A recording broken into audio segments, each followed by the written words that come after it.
बात साल 1943-44 के आसपास की है। कोल्हापुर में एक फिल्म की शूटिंग चल रही थी और इस वक्त की मशहूर गायिका नूरजहां अपने गानों की रिकॉर्डिंग के लिए यहाँ आई हुई थी।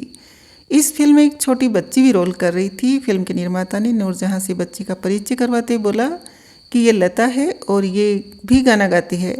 नूरजहां तपाक से बोली, अच्छा कुछ गा के सुनाओ। लता ने शास्त्रीय संगीत से सजाए गाना सुनाया।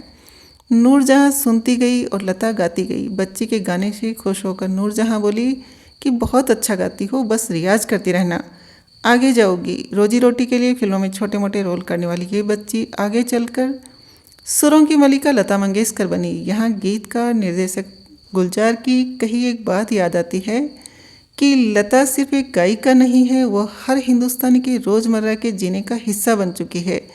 गायिका के अलावा लता की शख्सियत के कई पहलू थे जिनके बारे में लोग कम जानते हैं।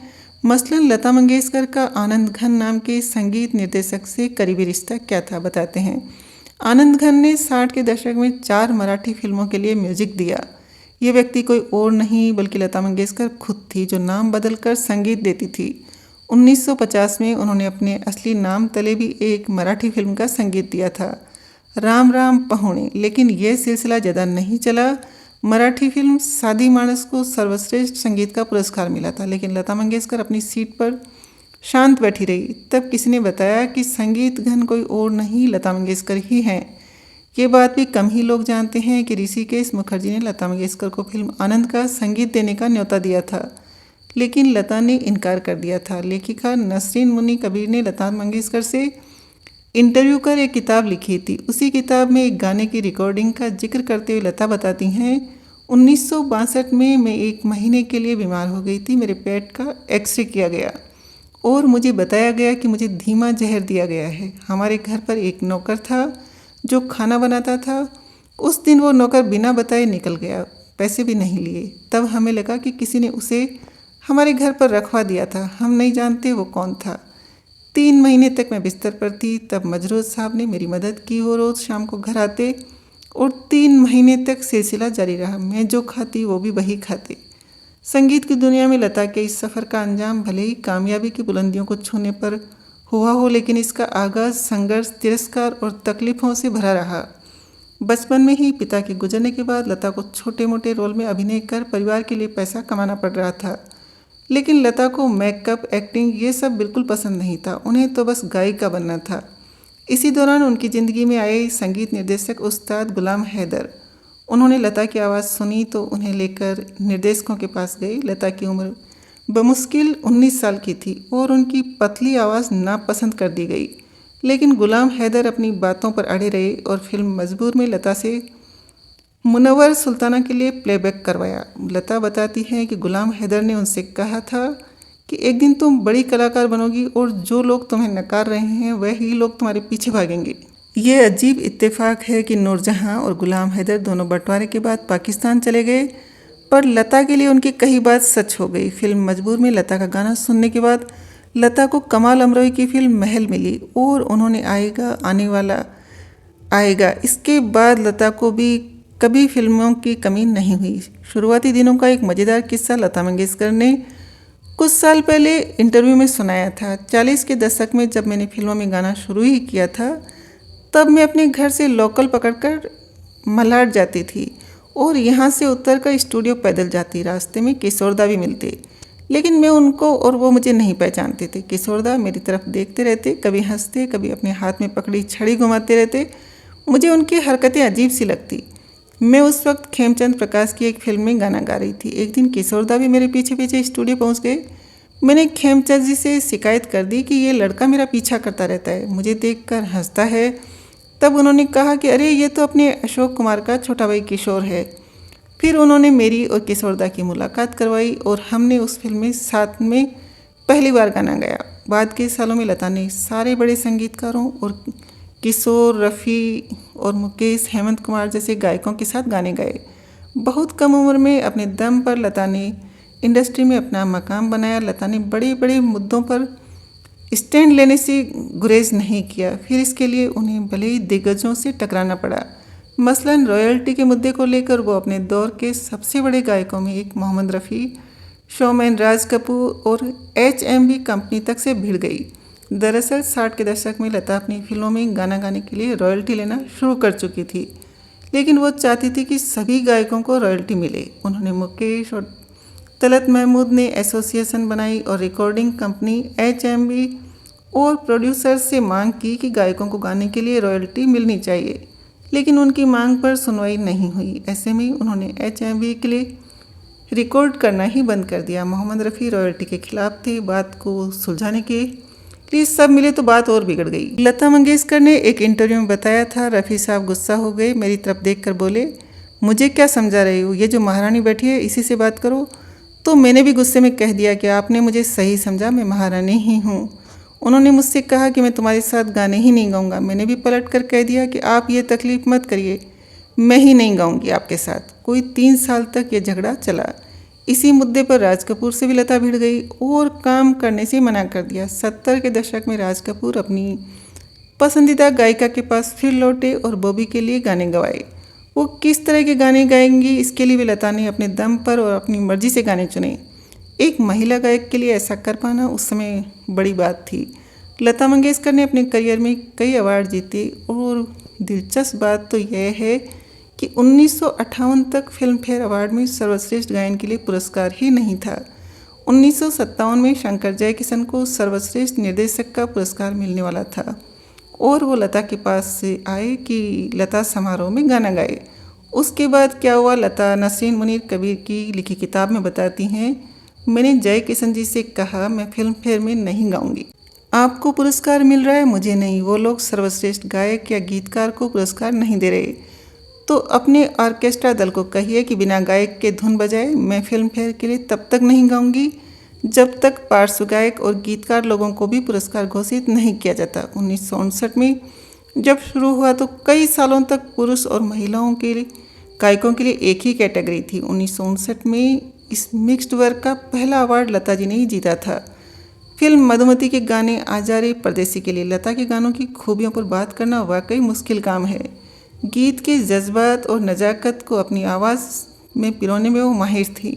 मसलन फिल्म बंदनी का गाना मोरा गोरा अंग ले लो, अलहड़ मस्ती वाले गाने लता जी को मिले और गंभीर गाने आशा भोंसले को, या जोगी जब से तू आया मेरे द्वारे, हो मेरे रंग गई सांझ सकारे, तू तो अखियों से जाने जी की बत्तियाँ, तो से मिलना ही जुल्म भयारे। लता की आवाज़ में ये गाना सुनते हुए आप प्यार में डूबी कल्याणी नूतन के दिल की धड़कन महसूस कर सकते हैं। या फिर रजिया सुल्तान का गाना ए दिली नादा आप सुनते हैं तो लता की आवाज़ और बीच की वो खामोशी दिल के आर पार हो जाती है। या फिल्म अनुपमा का वो गाना कुछ दिल ने कहा, जहाँ जिंदगी के अकेलेपन और सुनेपन से जूझती और खुद से बातें करती एक लड़की जो बेहद उदास है पर खुशी का मुखौटा लगाए घूमती है। लता ने मन की गहराइयों तक छू जाने वाली आवाज़ में इसे गाया है। फिल्म अनामिका का गाना लीजिए, बाहों में चले आओ, जो एक प्रेमिका रात के अंधेरे में धीमे से गा रही है। अगर आप वो गाना सुनेंगे तो रात को अपने आगोश में लेती उस प्रेमिका के जज्बात को आप महसूस कर पाएंगे। 60 और 70 की उम्र में लता ने माधुरी, काजोल, जूही, प्रीति जिंटा जैसी अभिनेत्रियों के लिए गाने गाए। ये किस्सा तो मशहूर है कि कैसे लता की आवाज़ में ए मेरे वतन के लोगों सुनने के बाद जवाहरलाल नेहरू की आंखों में आंसू आ गए थे। गाने के बाद निर्देशक महबूब खान आए और लता को नेहरू के पास ले गए। तब नेहरू ने कहा था कि तुमने तो मुझे रुला ही दिया। इससे ठीक उलटता फिल्म इंतकाम का वो कैबरे आ जाने जा तेरा ये हुस्न जवां जो हेलन पर फिल्माया गया था, वैसे क्लब नंबर और कैबरे से लता ने हमेशा ही गुरेज किया। ओ जाने जा शायद लता की आवाज़ में एकमात्र कैबरे होगा, जबकि उनकी बहन आशा भोंसले ने गज़ल, कैबरे, शास्त्रीय संगीत सब तरह के गाने गाए हैं और कई लोग दोनों की तुलना में आशा को ज़्यादा वर्सेटाइल गायिका मानते हैं। मशहूर चित्रकार MF हुसैन की इस पर अपनी राय थी। कई फिल्में बना चुके हुसैन ने BBC से इंटरव्यू में कहा था कि लता लोकप्रिय गायिका है पर महान नहीं। इस बात को लेकर विवाद भी उठता रहा कि गायकी की दुनिया में लता का दबदबा इतना रहा कि दूसरी कई गायिकाओं को उभरने का मौका ही नहीं मिला, पर लता हमेशा इससे इनकार करती रही। पर सबसे परे लता के दीवाने और उनके फ़न के कदरदान लाखों में हैं और भारत की सीमा से बाहर सरहद पार दूसरे देशों में भी हैं। नसरीन मुनी की किताब में लता मंगेशकर से शादी के लिए पूछे गए सवालों का भी जिक्र किया गया है। इस सिलसिले में लता बताती है कि मेरे पिता ने मेरी जन्म पत्री पढ़ी थी और कहा था कि मैं अकल्पनीय रूप से मशहूर होंगी, पूरे परिवार को देखूंगी और शादी नहीं करूंगी। यही जीवन है, जन्म मरण और शादी पर किसी को कोई जोर नहीं होता। अगर मैंने शादी की होती तो मेरी ज़िंदगी अलग होती। मैं कभी अकेलापन महसूस नहीं करती। मैं हमेशा परिवार के साथ रही हूँ। वैसे अतीत में जाएं तो मंगेशकर परिवार का ताल्लुक हमेशा से संगीत से रहा। पिता दीनानाथ मंगेशकर खुद भी गाते थे और ड्रामा कंपनी चलाते थे। साथ ही कई छात्रों को संगीत की शिक्षा भी देते थे। लता मंगेशकर का जन्म 28 सितंबर 1929 को इंदौर में हुआ। एक इंटरव्यू में लता जी ने बताया था, एक बार मेरे पिताजी अपने शागिर्द को संगीत सिखा रहे थे। उन्हें शाम को कहीं जाना पड़ गया तो उन्होंने शागिर्द से कहा कि तुम अभ्यास करो, मैं आता हूँ। मैं बालकनी में बैठी शागिर्द को सुन रही थी।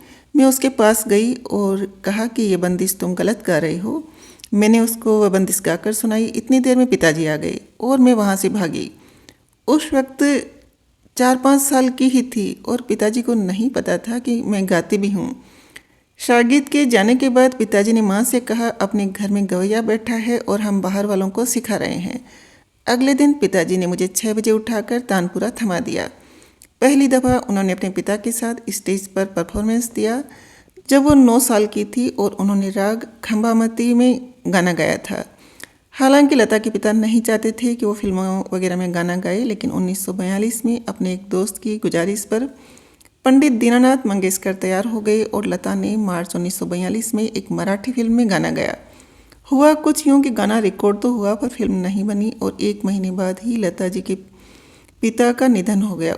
उस समय परिवार चलाने की जिम्मेदारी लता पर आ गई और उन्हें सहारा मिला निर्देशक मास्टर विनायक का, जो अभिनेत्री नंदा के पिता थे। मास्टर विनायक ने लता को फिल्मों में काम दिया और उस्ताद अमान अली खान की शागिर्दगी भी दिलवाई, जिससे उन्होंने संगीत सीखा और उन्हें मराठी फिल्म में गाने का मौका मिला और यहीं से आगे के रास्ते उनके लिए खुले।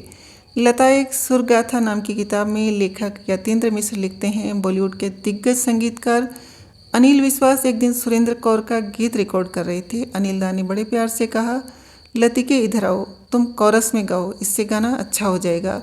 लता जी ने बताया कि दादा ने न जाने किस मूड में बड़ी प्रसन्नता से ये बात कही थी, तो मुझे भी लगा कि उनके मन की बात करते हैं। और आप विश्वास करिए कि मुझे उस समय कोरस में गाकर भी उतना ही आनंद आया जितना कि उनके मुख्य किरदारों के लिए रचे गए गीतों को गाते हुए होता था। ये बात तब की है जब लता मुख्य सिंगर के तौर पर नाम कमा चुकी थी। एक बार पंडित जसराज ने लता के बारे में कहा था, मैं कभी कभी सोचता हूँ यार कमाल है, हम एक शिष्य को बुलाते हैं, उसको सिखाने की कोशिश करते हैं। यहाँ लता जी से तो पूरी दुनिया ऐसे ही सीखती रहती है। 4 पीढ़ियों की गुरु बनना कोई मामूली बात नहीं। और जहाँ तक फिल्मों में योगदान की बात है तो लता मंगेशकर के ही शब्द याद आते हैं। 2013 में भारतीय फिल्म इंडस्ट्री के 100 साल पूरे होने पर लता जी ने कहा था, अगर फिल्म उद्योग के 100 साल हैं तो इसमें 71 साल मेरे भी हैं।